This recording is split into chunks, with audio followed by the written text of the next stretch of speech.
audience. Welcome to the podcast. Going to run through some announcements here. This came out in the email by Dean, but I'm going to go ahead and put it out there.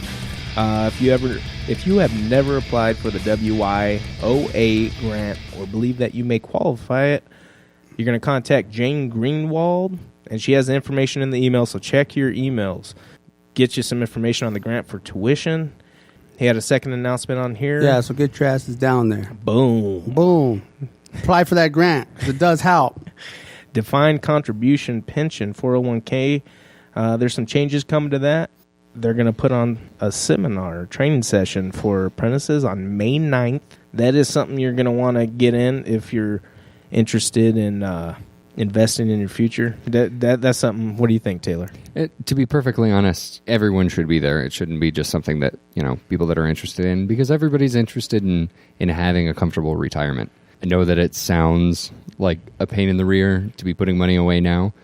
Yeah, Michael Ortiz. So, go down there and invest your money. Don't be investing it in... No. Go ahead, Taylor. Go ahead. Man, put on blast. Now he's my boy. They don't got time to be parachuting, okay? Or skydiving. You buying whatever you want. Not just kidding. So we were talking about in class tonight, we had a journeyman, our instructor for the last night of class was just giving us some words of advice. And one of the things that he was talking about was, hey, every time you go up a year and you get a raise, consider putting some of that money away. It brought to mind the statistic that for every dollar that you invest when you're in your 20s, that's going to be worth $8. If the market continues to do what it's done in the past, every $1 that you put into a retirement account now is going to be $8 when you go to draw it.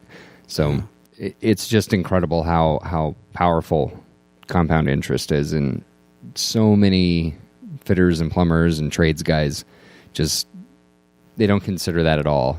I need to get this new truck, and especially if it's something that you use for work. I need this truck, I need this welder, I need this new wrench set. Certainly. Exactly.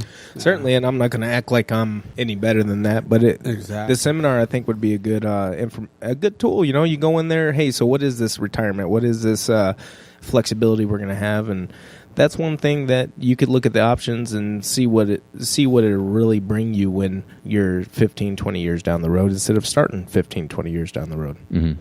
And so this is going to be at the main Union Hall? We'll be at the hall, yes, sir. May 9th. 2019, 5 p.m. Mountain Standard Time, considering you're in Arizona. And that's for the apprentices.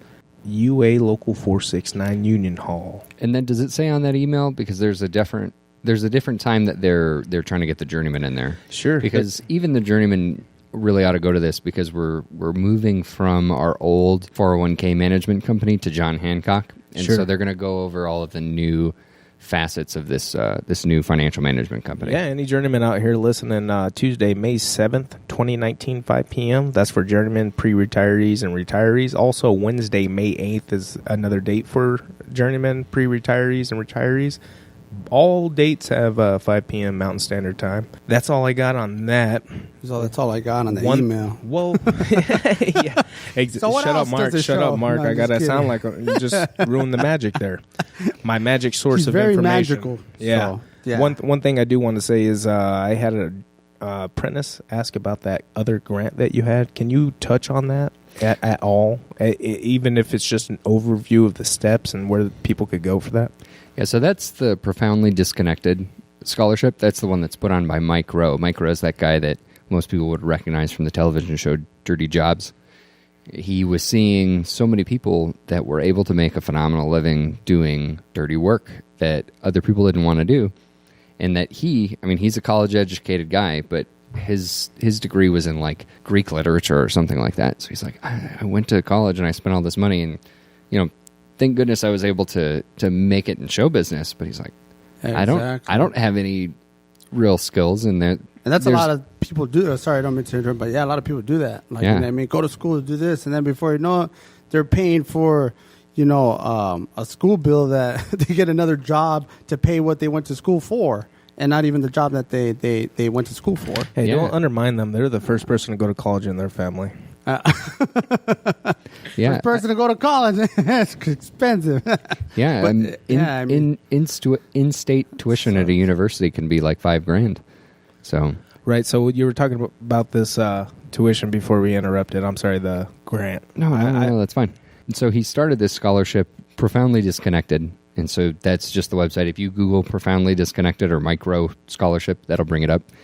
I think that the window is closed currently. He only has it open for a certain time during the year. But I'll double check, and on the next podcast, I'll let everybody know I'm not. Well, do you mind going over the steps, even just in the few steps you had to go through to get that grant, so people know they don't just click on something and get He's all, hold on, I got to go through my phone now. God, Jory. Man, I just kidding. So, Stay back. I just So, and that is one of the tenets of that scholarship is that it's not an easy scholarship to get. It's, if you're gonna pretty rough. If you're gonna be the kind of person to work hard, you have to record a short video talking about why you feel like you deserve the scholarship. You have to get some references, so journeymen or instructors. There's a couple hoops that you have to jump through. It's not just click a couple buttons, but it's something that would pay for pretty much your whole apprenticeship if you can get it. Oh, dang, that's not too bad. Yeah. Some Okay, people right are good. on. So anyone out there, if you guys have any questions on this, if we can get you the information, even if you're listening to this while you're driving, we understand that. So you can go ahead and send an email to the podcast at... It's azpipetradespodcast@gmail.com. All right. I don't know if it's Arizona or AZ each AZ. time. That's why I asked you. Okay, AZ, make it easy, right? So Make it easy. we got that going on. Belt buckle. So we had Charles Custon donate a belt buckle. We raffled it off. Chainfall is most known. Our buddy Chainfall, and we're grateful to him. Chainfall, if you're listening, we appreciate you, man. We can't even express how happy we are. And I know you can hear this because we are podcasting on the new equipment we had bought with that. And seriously, everyone out there who supported the podcast and supported the funds for the apprentice committee, we appreciate you guys, because there's a lot of big things we want to do, and this is just another tool, another way to make stuff happen. So we want to thank everyone out there. And for the winners for the belt buckle, we had another one donated. There was an overwhelming support, so we decided to raffle off both of them the same night. Winners are Jones out of Local 150, Georgia. He won the Chainfall's belt buckle. And then Annette Pugh, her husband had made a belt buckle. She was generous enough to donate it, and we had Johnny Young win that one. And that was a pretty neat belt. I like that one a lot, too. So congratulations to them. And again, thank everyone. We all thank you. We did not expect that kind of support. And we hope that this turns into a beautiful thing as far as the EAC, and that's just a working acronym, but the Elected Apprentice Council well, do you kind of want to explain what the EAC would be for people out there listening, and the status as far as the date? Yeah, so if you go back and you listen to the first AZ Pipe Trades podcast, we go into a little more detail. But for people that are just jumping onto this episode, the idea, so we have about 400 people in the 469 apprenticeship, and I felt like there was a lot of talent there and a lot of resources there that was going untapped. We had an extended period where work came down in the winter of 2017, and a lot of guys were out of work. A couple apprentices stepped up and said, hey, we're going to start a food bank because we needed to take care of our own. I thought that was just fantastic. So we're trying to get those kinds of things started. So it'll be a lot of those style of things. So getting a food bank going. Jacob... No, I'm just laughing because I'm thinking of an episode from Everybody Hates Chris. All right, anyone who knows Mark Olea. Yeah, I watch a lot of TV step for away some from the reason. mic Yeah, step away, Mark. Be serious. No, I'm thinking about... sorry, Taylor. I didn't mean to interrupt. We'll get there in a second. Yeah, Hold on. my bad. We'll get there. There is a funny part. I'll say We'll get there. We do want to put this information out. Announcements are almost done. Okay, homeboy. go ahead. Right now. So things like the food bank would be something that we want to do. Jacob Pauley is putting together a ride share, because we have people that are coming from all the way out from Buckeye trying to get down to Chandler, out at Intel or different job sites, trying to get a ride share program set up with bands and all that. Jacob Pauley's putting on a ride share program that he's trying to do through Valley Metro. Mm-hmm. So if anybody's interested in that, you can go ahead and send an email to azpipetradespodcast@gmail.com. Anything that you hear about on this show, you can go ahead and send an email to that.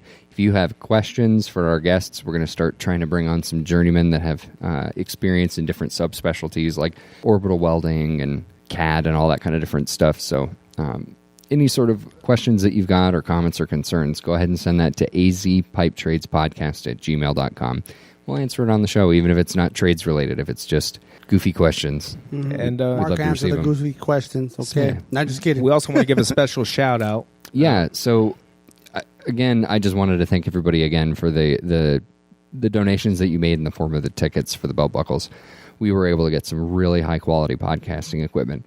But I also wanted to shout out Nick at Sam Ash Music Store. So I had actually gone to a couple different places. I went to Guitar Center and I went to, a pawn shop trying to look at AV equipment to try and get a higher quality podcast rolling. And Sam Ash is the last place that I stopped, and they just were hands down the best place to go. Not just Nick, but a couple other associates that I was talking to. They were very knowledgeable, and Nick was the guy that I ended up going through, explained to him what we were trying to do, and he just did a really great job recommending equipment that was appropriate for what we were trying to do. He didn't try and upsell me on stuff, but he pushed me away from getting some of the crappier equipment. I'm trying to be budget conscious. There were a couple things I was looking at, and he's like, no. Trust me, you're gonna wreck your sound quality if you get something like that. Here, you're gonna want something over here. So again, that's Nick. It's Sam Ash. I know that's over on the west side, but if you guys are looking for any, recording equipment or musical instruments or things like that, give them a look, because I had a really positive experience over there. And we're not getting any money. I didn't get a discount on any of this stuff from them. This is not a sponsored thing. I just wanted to recognize how good of a job they did. Exactly. It's all just coming out of Hell yeah, everybody's. And then we're gonna be putting in that barbecue soon. And everyone keeps asking, hey, when's that EAC meeting? When's it kicking off? Well, here's the deal. Dean is waiting to see the weld booth schedule, so someone will be here. We want to hold it at the apprenticeship because it's centrally located. Once we have that, we're going to pick one of those days. We're going to send a shout out on here. We're going to send an email to everyone interested, and we will get it rolling. As soon as we know, you guys will know. Yeah, so everybody that either your name was submitted or you submitted your own name, I got your emails from Diana up front. So you will keep an eye on your email, keep an ear out on the job. We'll try and get the information out as loud as we can, but I will definitely send an email to the email that is registered with the apprenticeship. And I'll come down and hunt you all down individually. I don't care. Whatever it takes. Boom! All right, that's about all I got for announcements so far. Yeah, I think we're square. I just wanted to foot stomp one last time. Any sort of emails, any kind of contact you want to make with us, azpipetradespodcast@gmail.com. We're also on Twitter.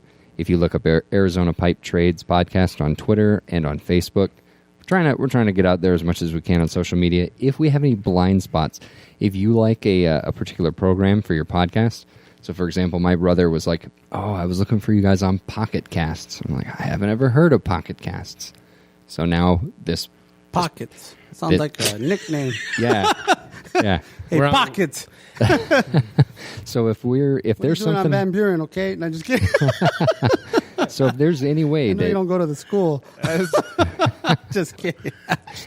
Two more seconds, Mark. Right. Two more seconds. If there's any way that you guys think that we can improve the podcast, we'd absolutely love to hear pockets. it. No, just Boom! Get your hands out your pockets. Right? You look up professional. Get your hands out your pockets. What are you doing? I don't want anything that you have, okay? All right, that ends the announcements. But we do have Mark Olea over here, the guy who's been interjecting a little bit. Love this guy. Mm-hmm. Taylor Starrett. Taylor Starrett over there with his silky smooth face, fit for he keeps radio. Everything in check, though. That's the way I see Taylor. I was like, he keeps everything like, you know what I mean? Don't get too out of hand, Mark. Get your ass back over. He keeps everything in. How could I say? It's like the black hole. You know what I mean? They say that a black hole is in the center of every galaxy, because it sucks up. It has gravitational pull. But I mean, Bro, like, you calling me fat? No. No, I think I'm it into was stars Joe and Rogan's. stuff.